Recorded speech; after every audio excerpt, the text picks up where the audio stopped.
So to start off, what do you define as a male gaze? Okay. So this is a concept that first appeared in US sort of gender studies contexts.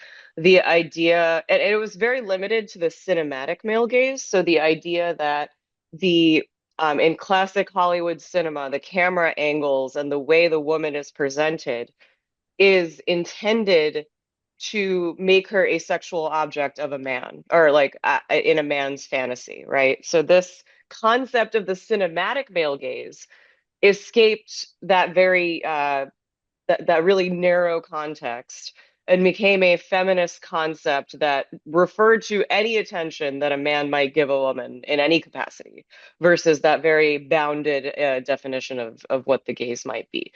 So the idea is if a man like a man is always looking at you. Some man is always looking at you. And the way he's looking at you is potentially violent or problematic or whatever. Versus, a man might just be looking at you and glancing and like maybe not sexualizing, right? Not necessarily objectifying you.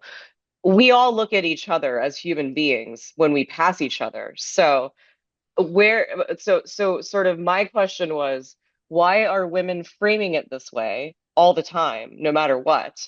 I also thought very much about like my experience of India and Indian culture, right?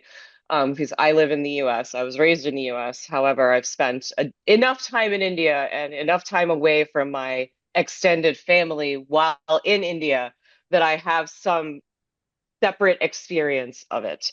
And then the other question was, how does male attention dictate where women fall on the hierarchy among ourselves, right? Because we all place ourselves according to the attention we get from the opposite sex.